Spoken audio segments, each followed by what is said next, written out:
नमस्कार, मैं डॉक्टर दीपा रावत आप सबकी होम्योपैथिक विशेषज्ञ एक बार फिर आपका स्वागत करती हूँ। आज हम एक ऐसी दवा की बात करने जा रहे हैं जो हर उस घर में मिलेगी जिसमें 1 साल से कम के बच्चे हैं। जी हाँ, बात होने वाली है कैलकेरिया फॉस के बारे में। ये दवा उन बच्चों को दी जाती है जिनके दांत निकल रहे हैं या निकलने वाले हैं। वैसे तो कैलकेरिया फॉस 3x से लेकर 200x की पोटेंसी में अवेलेबल है, लेकिन 6x सबसे ज़्यादा यूज़ होने वाली पोटेंसी है। ये बच्चों को इसलिए दी जाती है ताकि उनकी दांत निकलने में जो समस्याएं आती हैं वो ना हो और बिना किसी परेशानी के बच्चे के दांत आसानी से निकल जाएं। तो ये 4 महीने से लेकर 1 साल तक के बच्चे को दी जाती है। क्या कैलकेरिया फॉस हर उस बच्चे को दी जानी चाहिए जिसके दांत निकल रहे हैं या निकलने वाले हैं? तो आइए पहले हम ये देख लेते हैं कि कैलकेरिया फॉस के बारे में किताबों में क्या लिखा हुआ है। तो ये एक बहुत फेमस किताब है, विलियम बोरिक। ठीक है, यहाँ पर देख लेते हैं कि कैलकेरिया फॉस के बारे में क्या लिखा हुआ है।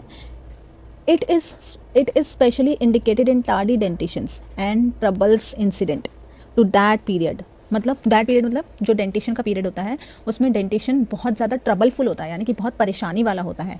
Bone diseases, non union of fractured bones. ठीक है, अगर बच्चे को कभी फ्रैक्चर हुआ हो, ठीक है, या फिर जो उसके स्कल की बोन्स होती हैं वो आपस में जुड़ी ना हो या फिर लेट जुड़ी है, जैसे बच्चे के ऊपर की जो बोन होती है हेड की, वो कई बारी बहुत देर बाद जिन बच्चों में जुड़ती है, जिन बच्चों में एनीमिया होता है यानी कि खून की कमी होती है, ठीक है, थोड़ा सा बीमार पड़ गए और खून की कमी होने लग जाए। क्रॉनिक वेस्टिंग डिजीजेस, मतलब बच्चा बहुत पतला दुबला और माल न्यूट्रिशन जैसे बच्चे में ये दे जाते हैं।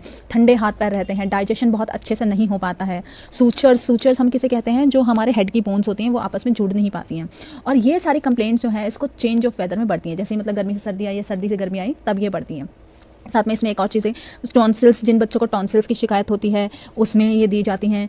ड्यूरिंग डेंटिशन जो कंप्लेंट्स होती हैं तब दी जाती है। या फिर टीथ बहुत ज़्यादा स्लो आ रहे हैं, यानी कि 5 महीने में, चौथे या 5वें महीने में पहला दांत निकलता है, लेकिन इन बच्चों में 8-9 मंथ तक कोई दांत नहीं निकलता है, तब दी जाती है। दूसरा, रैपिड डीके ऑफ टीथ, यानी कि जो बच्चे के दांत निकल भी रहे हैं वो भी बहुत ख़राब है। आप देखेंगे कि 1-1.5 साल का बच्चा है, उसको जो दांत निकल रहे हैं वो भी जल्दी ख़राब हो जाते हैं। तो ये एक और फेमस किताब है जिसको हम एलन स्कीनोट के नाम से जानते हैं, और यह भी सारे ही डॉक्टर्स पढ़ते हैं। तो कैलकेरिया फॉस के बारे में देख लेते हैं क्या लिखा है। फॉर पर्सन्स ऑफ एनीमिया, देखिए इसमें भी ये लिखा है कि एनीमिया जिनमें है खून की कमी है, डार्क कॉम्प्लेक्शन होते हैं, उन बच्चों में दिया जाता है। थिन स्पेयर्ड सब्जेक्ट, यानी कि बहुत पतले दुबले माल नरिश्ड, ठीक है, बच्चे होते हैं। इंस्टेड ऑफ फैट, हम कितना भी उसको फैटी चीज़ दें, हैं कुछ भी अच्छी चीज़ें दें खाने को, लेकिन वो बढ़ता नहीं है बच्चा, और बढ़ेगा नहीं तो जो उसकी बॉडी में कैल्शियम है या और मिनरल्स हैं तो दांत उसी से बनते हैं ना, तो दांत इसीलिए धीरे धीरे निकलते हैं।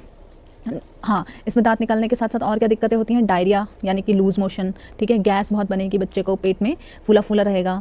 जो बच्चे होते हैं इमाशिएटेड कहते हैं, जो पतले दुबले होते हैं, ठीक है, बहुत ज़्यादा पतले दुबले, अनएबल टू स्टैंड, सही से खड़े भी नहीं हो पाते क्योंकि उनकी बोन्स भी वीक होती हैं। Slow in learning to walk, तो बोन्स वीक होती हैं तो चलने में बहुत धीरे धीरे वो चलते हैं, धीरे चलना स्टार्ट करते हैं, मतलब 1.5 साल 2 साल का बच्चा चलना स्टार्ट करेगा। फ्लैबी एब्डोमेन, आपको मोटा पेट उसका दिखेगा, ठीक है।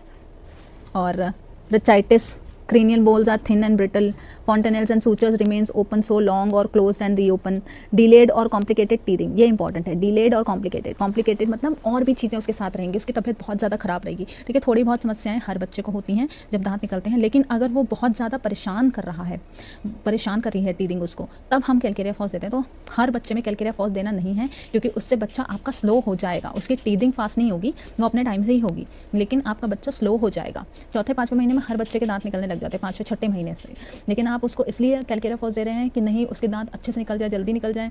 तो अगर उसको कंप्लेंट हो रही है तब आप डॉक्टर के पास लेके जाइए, डॉक्टर स्पेसिफिक दवाई देगा उसी कंप्लेंट के लिए। कैलकेरिया फॉस देना ज़रूरी नहीं है हर बच्चे को। जिन बच्चों में स्पाइन यानी रीढ़ की हड्डी वीक होती है, डिस्पोज टू कर्वेचर, मुड़ जाती है, specially to the left, unable to support the body and neck, unable to support the head, इतना कमज़ोर है बच्चा कि अपनी गर्दन तक नहीं संभाल पाता, मतलब उसके जॉइंट्स, उसके बोन्स बहुत ज़्यादा वीक होती हैं।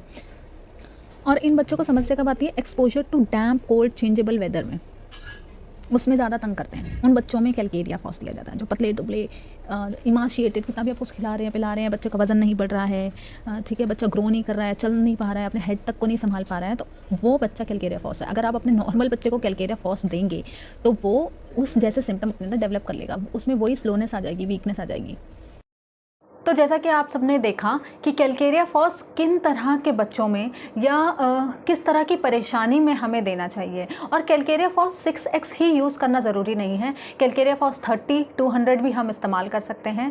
साथ ही कैलकेरिया फॉस के अलावा बहुत सारी ऐसी दवाइयाँ हैं जो बच्चों के ईजी डेंटिशन यानी कि दांत निकलने का जो प्रोसेस होता है उसको हम डेंटिशन कहते हैं, उसको कॉम्प्लिकेट ना करे, ईजी डेंटिशन हो, बच्चों को कोई परेशानी ना हो। इस तरह की समस्याओं के लिए सिर्फ कैलकेरिया फॉस ही नहीं, काफ़ी सारी दवाइयाँ हैं। अगर आप चाहते हैं कि मैं उन दवाइयों के बारे में एक एक करके बात करूं और हर किसी केस को अलग अलग लेकर एक वीडियो बनाऊं, तो आप उसके लिए कमेंट बॉक्स में मुझे बता सकते हैं। मैं हर एक दवा को, कुछ 5-7 दवाइयाँ हैं, उन दवा को उनकी इंडिकेशंस के साथ आपको बताऊँगी। तब तक के लिए बने रहिए मेरे साथ। धन्यवाद।